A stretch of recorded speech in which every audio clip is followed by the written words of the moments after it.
Let's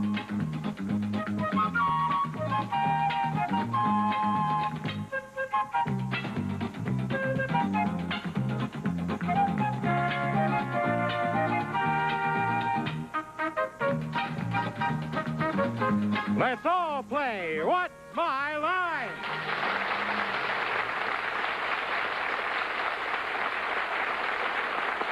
And now, let's meet this week's What's My Line panel. First, a man who's not really a spring chicken, but he is a delight, Soupy Sales.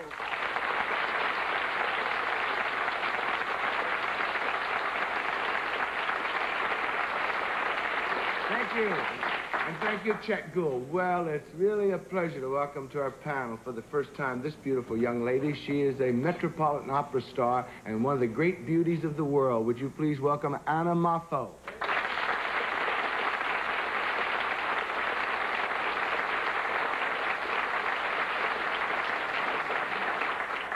For all you fans of that very popular television series, MASH, here he is, that big operator, Alan Alda.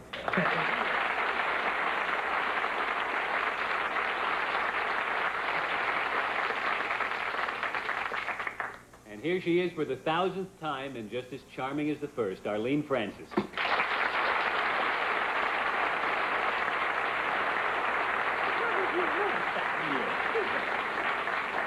Can't imagine our 1000th show. Well, here's one in a million, Larry Blythe.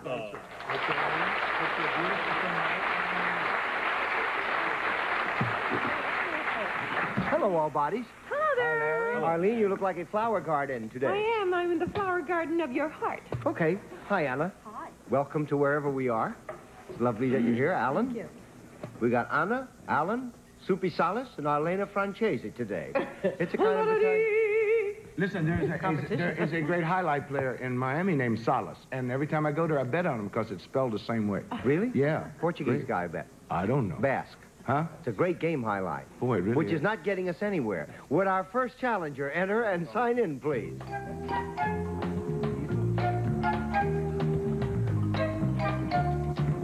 Calvin Klein.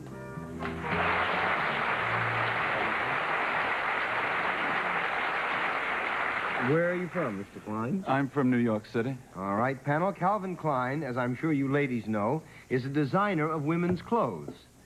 This year, he has come up with something new, and we'll show the audience what that something new is.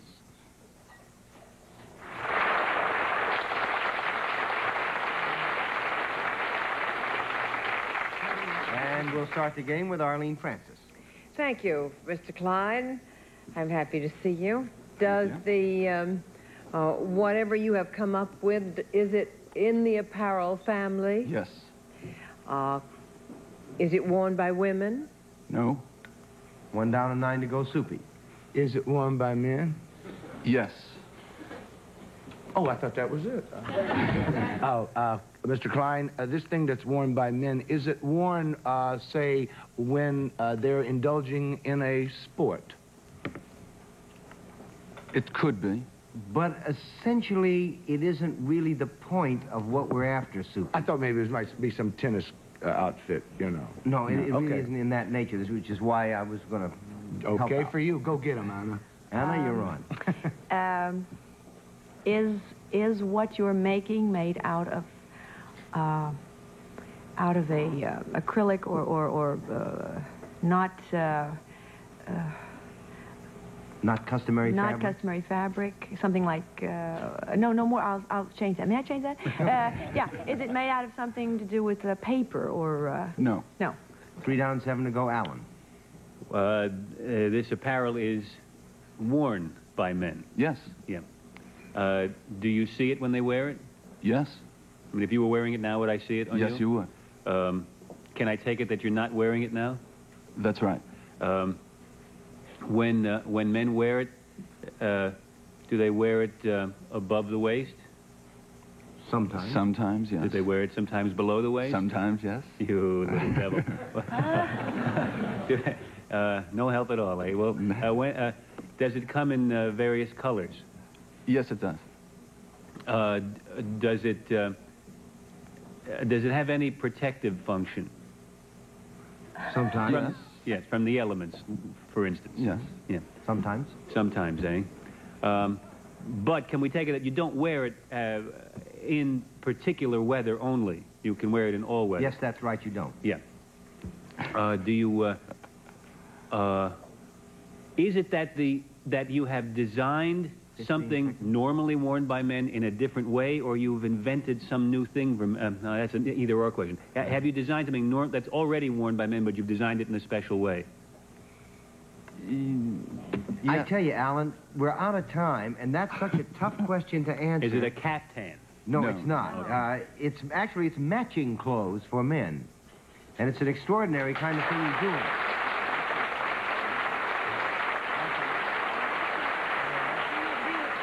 The question that you asked was a good question, but it's got a naked reverse on it, and it's hard to explain. So would Well, you? Larry, may I Matches. ask, are you, would it be something like what you're wearing? A No, tie and a No. shirt? Matching our women's clothes. Oh, matching women's clothes. Matching women's Oh, you mean clothes. What, like his and unisex? hers? Well, you might say that. Oh, well, you know yes. what that goes back. I remember when I was a kid, and Tony Martin and those people, they used to dress just like, you know, in those days. I know it'd be a big throw. How did you happen to make this transition? How did you make this transition to men's clothes? This actually, Alan, is the answer to your question. Well, basically, I've been doing women's clothes for the last 6 years in our own business, and many of my ideas come from clothes that I wear myself, from menswear. And so, well, this time I've just decided to reverse the whole thing and take a lot of the clothes that I'm doing for women and do them for men. Oh, that's interesting. It's sort of wild. It's just like answering a phone call of somebody who called you to answer your call, answering their call. It's Could like we that. see some of these calls? In what ways are the clothes similar? Well, they're similar in terms of fabric. I've used the same fabrics for both men and women's clothes. Silhouette, shape. Well, the best way to explain it, I guess, is to see it, right? So, Lloyd, can we take a look at some of the latest designs from Calvin Klein's collection? Let's begin with Basha, who's wearing the big, bulky sweater in brown with a bias check skirt. Conrad is wearing pants out of the same check fabric, and he's sporting the mate of her sweater. That's really handsome. Thank you, Butcher. Yeah, very That's handsome. right. Thank you. Very good.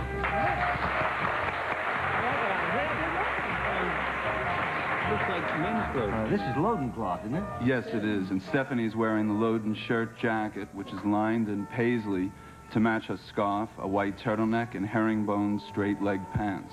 And then we follow along with Bob, who has the same tweed pant. And his Loden coat is a big Bal McCann coat, which we also do for women. Now, those are waterproof, too, aren't they, Lodencloth? Yes, Lodencloth is waterproof. That's really terrific. Stefan, Bob, thank you. Those are really handsome. Yeah, but if you go with a bunch of different girls, it costs you You should say that. And here's Heidi wearing the classic men's trench coat and matching pants. The coat is lined in a check, and she has a shirt and sweater to match. And then Tony is wearing the khaki rain topper that's become a classic for us for women, and he has matching pants and a sweater, too. Well, are those trousers also rainproof? I mean, is that waterproof? Yes, the lining, the fabric, the pants, the toppers, the whole thing is water And the bumper repellent. chute, I mean, it's all a set, huh? Yes. That's really terrific. Thank you very much, Heidi, Tony. Those are handsome.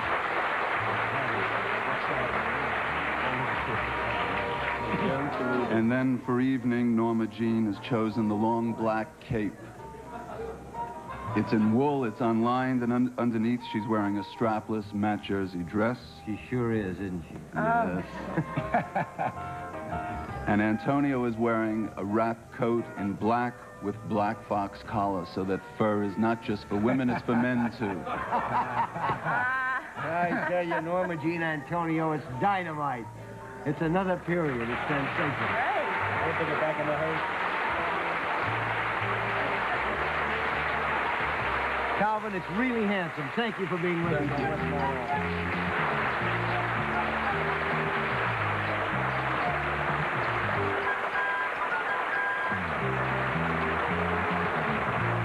Grapefruit. 9922. I really love the way all those... Call 1-800-791-9922. I really really love the way all those clothes look. People used to dress like that in the movies years back. Just what I was trying to tell you before, you made me look like an idiot by just when I said Tony Martin. In the 1940s, that was a big thing with couples going together out in Hollywood. Because I remember Tony Martin and Lana Turner, when he was dating her, they used to dress and wear the tweeds and checks. His and her suits? His and hers clothes, yeah. How about that? Well, we're back. Okay, with our next challenger, enter and sign in, please.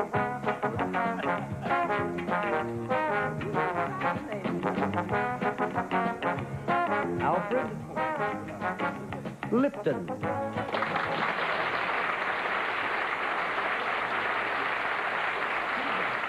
Where are you from, sir?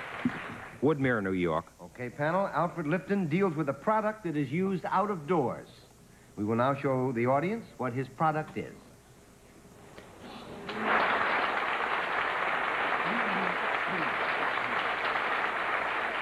And let's start the game with Anna Moffo.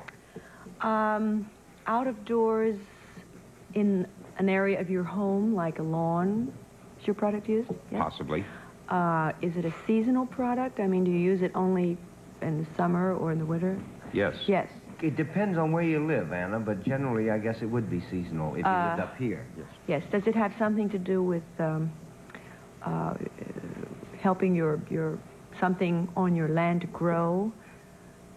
No. No. 1 down and 9 to go, Alan. Is it something which is generally considered to be recreational? Well, roughly in that area, I guess. Yes. It depends on who's using it, I guess. Well, that's no help. Well, it's a yes and no. Yeah. Yes. Okay. Is it something that a number of people, that is to say more than one person, can use at the same time? No. 2 down, 8 to go, Arlene. Is it used by anything other than people? No. 3 down and 7 to go, Soupy. But it is found out of doors. It is recreational. Was it established? Not necessarily. Yeah, there's a large area of that. If any of us did it, it would be. Oh, is that right? Yeah. Okay. Is it, and this is a product. Is it something that can be held in your hand? Yes. Oh-ho. What? Can be held in... Oh-ho, I said. Is it anything like, is it ever found in an aerosol can? No. 4 down and 6 to go, Anna. We're just about out of time. Do you have any? Mosquito spray. Huh. No? And heaven When knows you I said the same. when you say you can hold it in your hand, is it safe to assume it's as large as your hand? Yes, I'm sorry, we're out of time, so we're going to have to throw them all over. Unfortunately, it's a time problem today. They are butterfly nets.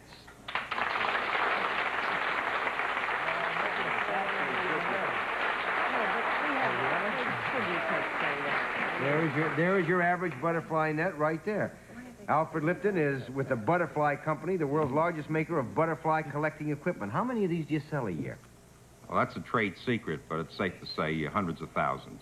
You know. How about that? How do you use a butterfly net? Well, you can see it's in the shape of an air sock that they use at airports. And the idea in catching a butterfly is not to damage the specimen.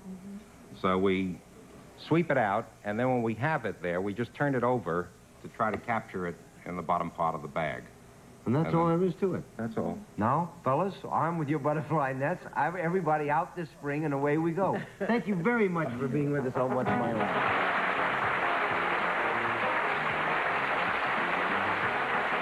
We'll be back with more of What's My Line right after this message. How many sugars do you want? Oh, and have your credit card ready now. Larry Blyton. Okay, listen, we have time for a round of Who's Who, so Lloyd, could you open the curtains, please? Here are 4 gentlemen today who have graciously come down from the audience to play with us: a bus driver, a missionary, a college professor, and a customs inspector. All you have to do is hand out the card so that each person is holding the card, which states his occupation. You'll have roughly 20 seconds apiece to do that. We'll start with Soupy. On your mark, get set, go.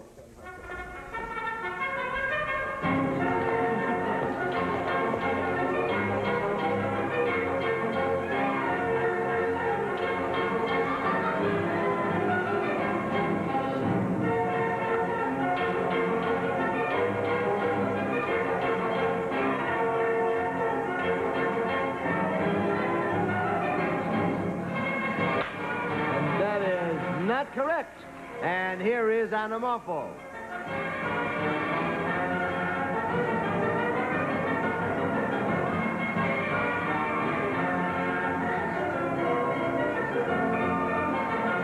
And that is not correct. And here is Alan Alda.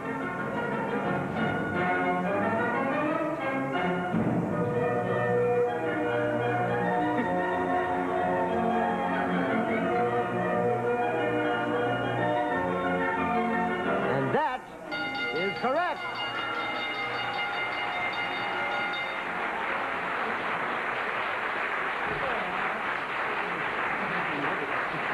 And now, gentlemen, would you tell us who you are, please? Floyd Woodworth from Columbia, South America. Laverne Campbell from Elkhart, Indiana, and I'm with Australia. Okay. Roy Hansman from Pittsburgh, PA, Customs Inspector. Okay. Patrick Dalton, Laie, Hawaii, College Professor. Okay, gentlemen.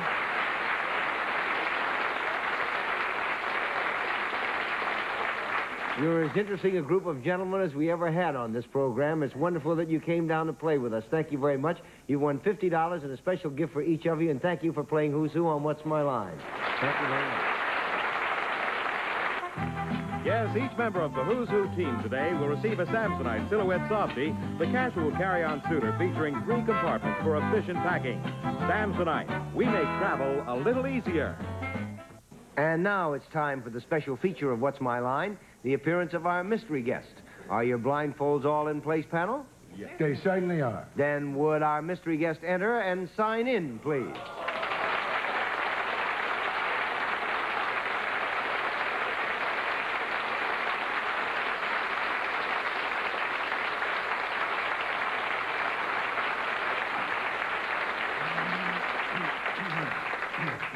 All right, panel, you have 3 minutes. We'll go 1 question at a time, and fate's law will prevail. We'll begin with Soupy Sales. Thank you. Well, they knew who you were when you walked in, mystery guest. Is that because you would be found, your name would be found on the entertainment sections of the paper? Yes. Anna? Oh, what that unisex voice. Let me think. Goodness. Are you a man? No. Alan? Are you somebody who is known for your dramatic work in show business?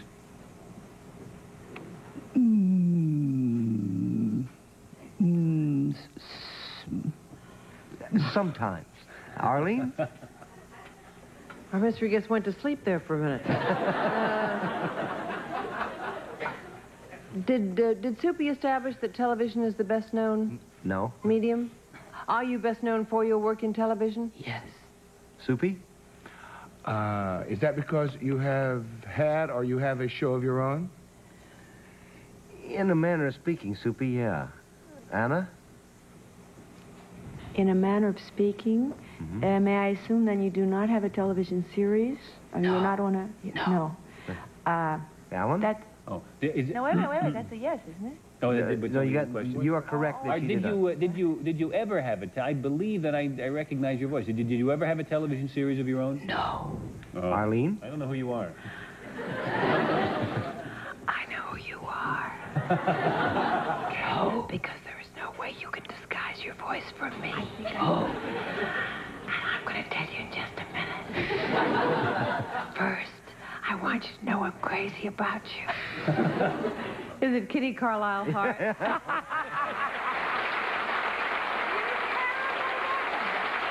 could you do that?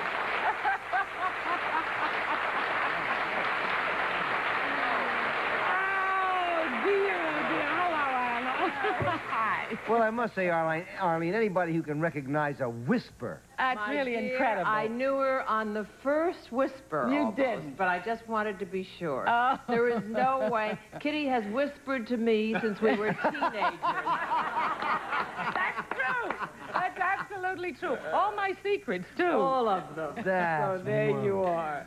Now, you're getting ready to do an opera. Yes, I'm going to be singing with Miss Marfo, and I'm going to be doing my old part of Prince Orlovsky in The Fledermaus. Which was interesting in view of the fact that Anna said that's a unisex voice. Is that, yeah, and I'm playing a boy. That's absolutely true. Yes. Now, why do you play Orlovsky all the time? Well, I do it always with the Met because it's the only operatic role I know. And because she's built like a boy in some ways. I never noticed one of them so far. Now, I love it. Now you're on To Tell the Truth All the Time, Yes. which, with this show, I think are the two longest-running television shows in America. Oh, and thank heaven for it. That's a marvelous show, and you're so marvelous on it. I love it. I love it. What is the hardest thing about that show to do? The hardest thing, I think, toward the end of the afternoon, because, you know, we do 5 in one day. Toward the end of the afternoon, I think the hardest thing is to keep the enthusiasm and the feeling of spontaneity going. You have a new Master of Ceremonies this year. Or last year, I guess it was. When did Gary come in? Oh, 4 years ago. Is it? Is it really? Larry, you've only been with us a couple of years. You've been living in a tree. Is it really 4 years? Oh, I'm sorry to hear that. Thank you for being with us on What's My Line. I am devastated. Can he come back? Goodbye, Gary.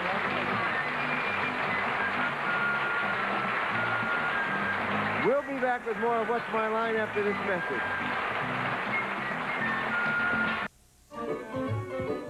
For Family Feud. Well, I tell you, I'm sorry, Gary. I can't believe it's been 4 years.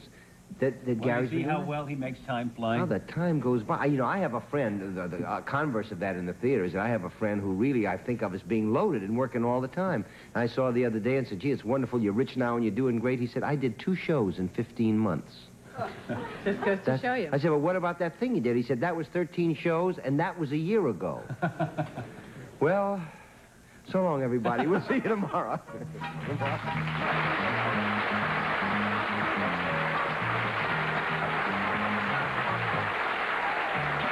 It's Chet Gould speaking for What's My Line, a Mark Goodson, Bill Taubman production. This Francis Downs by Bonnie Teller.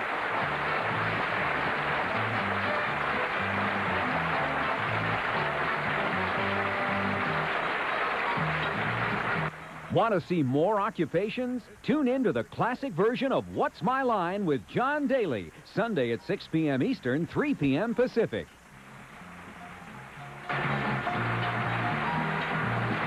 It's time to register. To play our interactive game shows, call 1-800-537-GAME now.